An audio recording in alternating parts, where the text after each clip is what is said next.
यह पुलिया का ही चमत्कार है या पुलिया पर ही चमत्कार संभव है कि 1.5 घंटे में 20 वक्तव्य हो चुके हैं।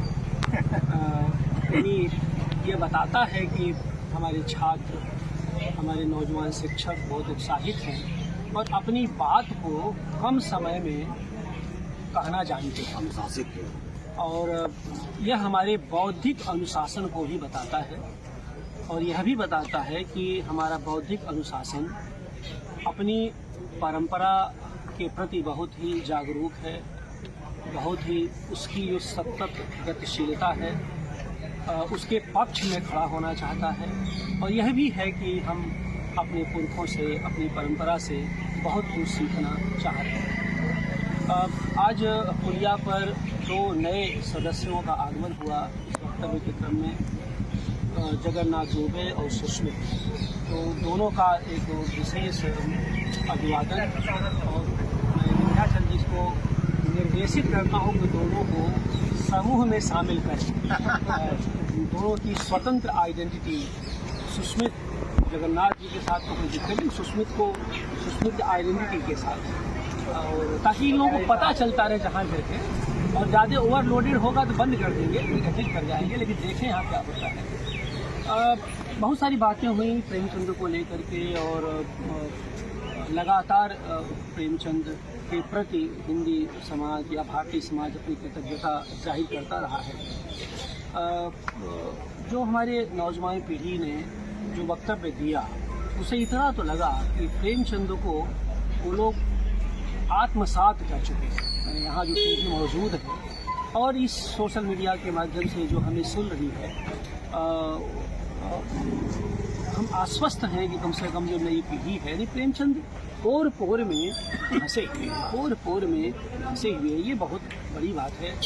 और इसका कारण यही है कि प्रेमचंद का साहित्य पीड़ित मनुष्य की प्रतिध्वनि का साहित्य है। जो सारी बातें हुई, और जब हम पीड़ित मनुष्य की प्रतिध्वनि का साहित्य कहते हैं तो जहाँ भी दुख है, क्लेश है, पीड़ा है, उपेक्षा है, जड़ता है, अंधकार है, प्रेमचंद की रचनाएं उन सब स्थितियों को संबोधित करती हैं और सब स्थितियों से हमें अवगत कराती हैं। उन्होंने उपन्यास लिखे, नाटक लिखे, बहुत कुछ लिखा, निबंध लिखे, आलोचनाएं लिखी, लेकिन आप देखेंगे कि प्रेमचंद ने कभी भी पीड़ित मनुष्यता की पक्षधरता को कभी छोड़ा नहीं, उसके पक्ष में लगातार अपना स्वर बुलंद करते रहे। और मुझे लगता है कि अगर समग्र भारतीय साहित्य में देखा जाए, हिंदी में तो खैर कोई नहीं ही है, पूरे भारतीय साहित्य में तो एक बात तो ये है कि पीड़ित मनुष्य की पक्षधरता के साहित्य का सबसे बड़ा प्रमाण पत्र अगर हमें कहीं से मिलता है तो प्रेमचंद की रचनाओं से मिलता है। आप देखेंगे कि प्रेमचंद जो भारतीय समाज था, भारतीय समाज की जो जनता थी, उसकी कैसे प्रतिध्वनि के रूप में हमारे बीच मौजूद होती है। प्रेमचंद की बहुत सारी रचनाओं का उदाहरण देना यहाँ संभव नहीं है, लेकिन आप देखें कि एक बात और है कि देवत्व और जड़त्व प्रेमचंद दोनों से परहेज करते हैं। ऐसा नहीं कि वो देवत्व से भी परहेज करते हैं, जड़त्व से भी परहेज करते हैं। और सबसे बड़ी बात यह है कि उनकी जो पूरी रचना प्रक्रिया है वो प्रकृत्या सामाजिक है। प्रेमचंद प्रकृत्या सामाजिक जब मैं कह रहा हूँ तो कभी भी वो समाज मन से विमुख नहीं होते। उनके व्यक्ति मन का जो रचनाकार है, उनके समाज मन के रचनाकार की तरफ लगातार अग्रसर होता रहता है। इसलिए पूरी अपने विचार में, पूरी अपनी रचना प्रक्रिया में वो एक तरह के समग्रता में सामाजिक और जागरूक रचनाकार के रूप में हमारे बीच वो आते हैं। अब धर्म की संकीर्णता को लेकर के उन्होंने बहुत सा, विंध्याचल जी ने कहा, बहुत सारी बातें कही, बहुत सारी स्थितियों को व्यक्त किया है।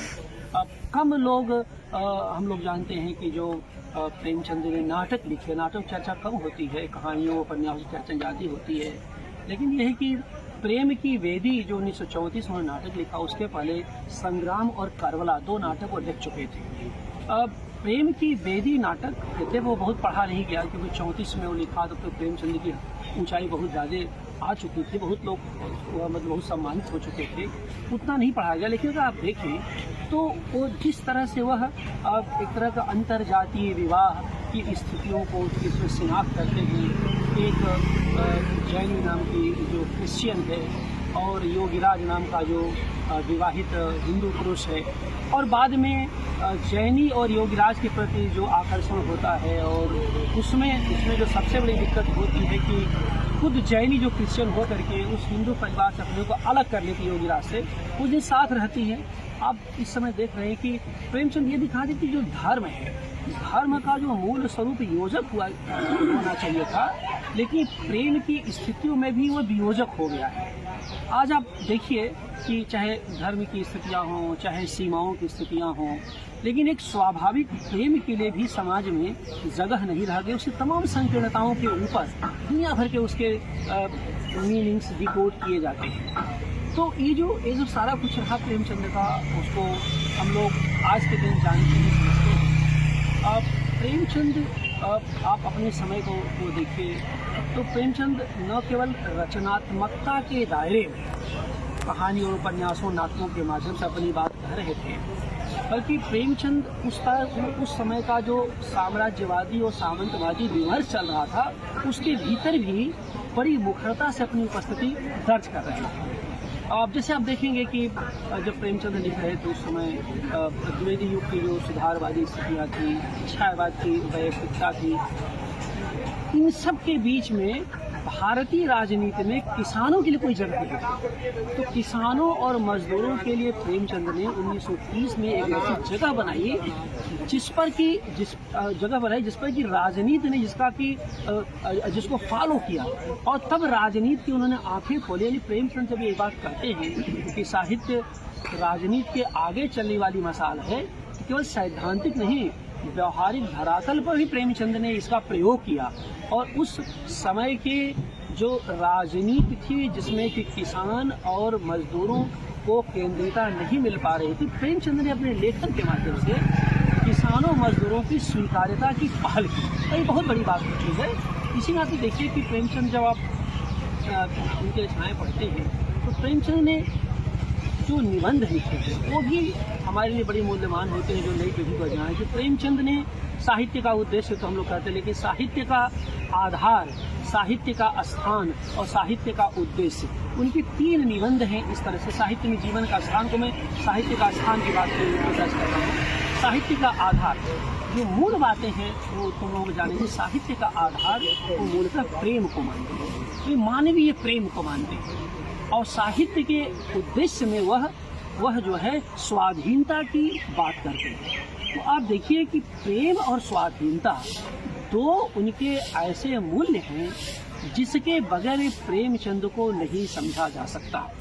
और जब हम इस स्थितियों से गुजरते हैं, इस दौर के बारे में सोचते हैं, तो कुछ बातें जो मेरे लिए हैं आप सबके लिए हो सकती हैं, वो जो बहुत अनुकरणीय लगती है कि प्रेमचंद को जब हम लोग पढ़ते हैं, एक तो प्रेमचंद हमारे विवेक बोध को जागृत करते हैं, हमारे हृदय पक्ष को परिष्कृत करते हैं और हमारे बुद्धि को संस्कारित करते हैं। तो हमारे हृदय का परिष्कार, बुद्धि को संस्कार देना, ये प्रेमचंद की रचनाओं से हम लोगों ने सीखा। इसका मतलब ये है कि प्रेमचंद हमें अपने भीतर झांकने की प्रेरणा भी देते हैं, यानी आत्मावलोकन करने की प्रेरणा देते हैं। प्रेमचंद एक बात ये होगी, जहाँ से हम सब लोग जो बातें कर रहे हैं, भाई हम खुद के भीतर झांकें। खुद के भीतर झांकने का मतलब होता है साहित्य के भीतर झांकें, कि प्रेमचंद के बाद का साहित्य क्या वैसा साहित्य रह गया? ऐसा तो नहीं कि साहित्य कहीं मध्यवर्गीय स्थितियों का शिकार हो गया, उनमें जनता कहीं और जा रही थी, संवेदना कहीं और जा रही थी, साहित्य कहीं और जा रहा था। प्रेमचंद को याद करते समय हमें यह भी देखने की जरूरत होती है। एक खास विशेषता की तरफ मुझे ये भी लगता है कि प्रेमचंद हमारे नैतिक बोध को भी जागृत करते हैं। जैसे कि हम लोग बार बार इस रूप में कहते हैं कि नैतिक बोध के जागृत का मतलब ये होगा कि आप प्रेमचंद कोई कहानी पढ़ लीजिए जिसमें वो उपेक्षित और हाशिए के समाज का चित्रण करते हैं, जिसमें वर्चस्वशाली पुरोहित वर्ग की आलोचना करते हैं या उसकी उपस्थिति को दर्ज करते हैं। आप उस कहानी को या उस उपन्यास को पढ़ते समय आपको ऐसी गुस्सा लगती है कि आप दुखी के साथ ही खड़े होंगे। यानी उन्होंने दुखी के साथ आप खड़े होइए या सफदर कहानी में इसका कोई प्रचार नहीं किया है, तो यही कहा कि यही थी उसकी यही उसकी सफदर है। लेकिन हमारा नैतिक बोध ऐसा जागृत करते हैं कि हमें क्रोध आता है और हमें उस पुरोहिती व्यवस्था के प्रति उसको छिन्न मूल उसकी आलोचना करने के लिए हम उद्यत हो जाते हैं। लगता है ये बहुत ही खराब है और कम से कम हमारा नैतिक बोध इतना जागृत होता है कि कोई अपराध करे कम से यह अपराध मुझसे न हो। जी, ये जो मैंने कहा कि आत्मावलोकन की जो प्रक्रिया होती है, इस रूप को भी प्रेमचंद हमको याद आते हैं। इसके साथ एक और बात मैं कहना चाहता हूँ कि प्रेमचंद के पात्रों को आप देखिए, प्रेमचंद के पात्रों को आप देखिए तो आपको हमेशा लगेगा कि प्रेमचंद के पात्र उनके समय का जो समाज था, जो जीवन चल रहा था, जीवन में मैंने जो कह सकते हैं कि हास्य का समाज था, उसके जो चरित्र थे, ऐसा लगता है कि उसकी पूरी कहीं न कहीं एक प्रतिध्वनि सुनाई दे रही है जो चरित्र है। और चाहे आप सवा सिर गेहूँ को ले लीजिए, ठाकुर का कुआं ले लीजिए, कफन कहानी को ले लीजिए, बड़े घर की बेटी को ले लीजिए, ये सब जितनी कहानियाँ या उपन्यास आप गोदान वगैरह ले लीजिए, प्रेमाश्रम ले लीजिए, आपको बार बार लगेगा कि वो सारे के सारे जो पात्र हैं बहुत करीब से उन्होंने उठा रखा है। तो ये जो प्रेमचंद को पढ़ते से एक बात और समझ में आती है कि रचनाकार की सजगता बहुत सारी स्थितियों से निर्मित होती है।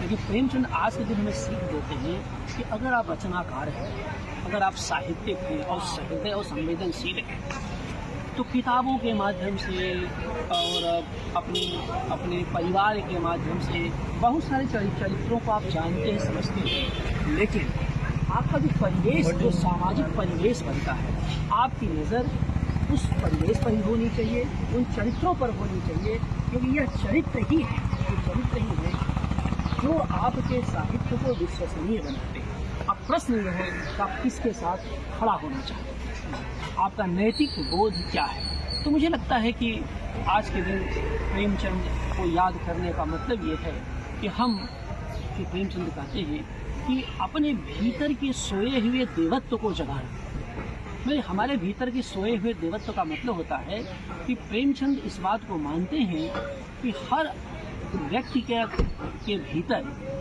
प्रकाश बुनियादी तौर पर उपस्थित है, जो अंधकार, बाहरी सामाजिक अंधकार से आच्छादित है। उस प्रकाश को जागृत करना है, जिसको कहते हैं कि वह उस प्रकाश को जागृत करना है। सोए हुए देवत्व को जगाने का मतलब यह है कि मनुष्य स्वभावतः अच्छा है, लेकिन व्यवस्था ने उसके ऊपर काफ़ी अंधकार की मोटी परत चढ़ा दी है। अब उस अंधकार को आच्छादित को कैसे उसका छेदन करना है, कैसे उसको हटा देना है और नीचे की जो उज्जवल परत है उसको दिखा देना है। प्रेमचंद का साहित्य मुझे लगता है कि इस रूप में हमारी मदद करता है। और यह अकारण नहीं है कि मुक्तिबोध जैसे रचनाकार जब प्रेमचंद को पढ़ रहे थे तो उन्होंने लिखा है कि मैं मुक्तिबोध को आत्मा का शिल्पी मानता हूँ। तो एक तरह का आत्मा का शिल्पी, यानी हमारी आत्मा को, हमारी चेतना को गढ़ते हैं, हमारी चेतना को निर्मित करते हैं। और आप देख लीजिए कि चाहे जितना कुछ हो, लेकिन हिंदी कथा साहित्य की पूरी परंपरा में प्रेमचंद बनाम जयलेंद्र हुआ, प्रेमचंद बनाम अज्ञे हुआ, प्रेमचंद ने बहुत कुछ हुआ, कि कोई बनाम चल नहीं पाया। आप देखिए, उसका प्रमाण ये है कि पुलिया प्रसंग जैसे सार्वजनिक जगह है जहाँ पर लोग फल भी खा रहे हैं, चाय भी पी रहे हैं, लोग आ रहे जा रहे हैं, जहाँ पर एक फ्लोटिंग ऑडियंस है। यानी ऐसी छोटी सी जगहों पर, चौराहों पर, चर्चाओं में, संस्थाओं में प्रेमचंद ही जीवित बचे। तो प्रेमचंद के जीवित होना उनकी जीवंतता का सबसे बड़ा प्रमाण पत्र है। और प्रेमचंद को याद करके हम लोग खुद को असल में परिमार्जित करते हैं। प्रेमचंद जो हैं वो हैं। प्रेमचंद को हम कहीं कबीर को याद करें, तुलसी को याद करें, प्रेमचंद को याद करें, व्यास वाल्मीकि को याद करें, वो जो हमारे साहित्य की जो उज्ज्वल परंपरा है, वो उज्ज्वल परंपरा रही है। उसके संघनित रूप के रूप में प्रेमचंद हमारे बीच है। तो प्रेमचंद एक उज्ज्वल परंपरा के संघनित स्वरूप भी थे और प्रेमचंद बाद की परंपरा के लिए उज्ज्वल पक्ष भी हैं। बहुत सारे उज्ज्वल किरणों का प्रस्फुटन प्रेमचंद की रचनात्मकता से होता है। और आज के दिनों को याद करना, हम अगर इनमें से थोड़ी सी भी रोशनी को अपने भीतर धारण कर सकें, कम से कम हम अपने व्यक्ति को मनुष्य बनाने की ओर सतत गतिशील हैं। प्रेमचंद का होना व्यक्ति को निरंतर मनुष्य बनाए रहना है। आज के दिन हम सब एक नागरिक समाज के कह सकते हैं कि मनुष्य होते रहे और हमने हमारी जड़ता, हमारी कुंठा, हमारी तमाम तरह की जो अराजकताएं हैं उस पर हम विजय प्राप्त करते हैं। मुझे लगता है कि ऐसे ही जो समाज बनेगा वो उज्जवल होगा, बहुत अच्छा होगा। आज के दिन हम लोगों ने प्रेमचंद को पुलिया प्रसंग के साथियों ने याद किया, हम सबके प्रति बहुत बहुत आभारी हैं।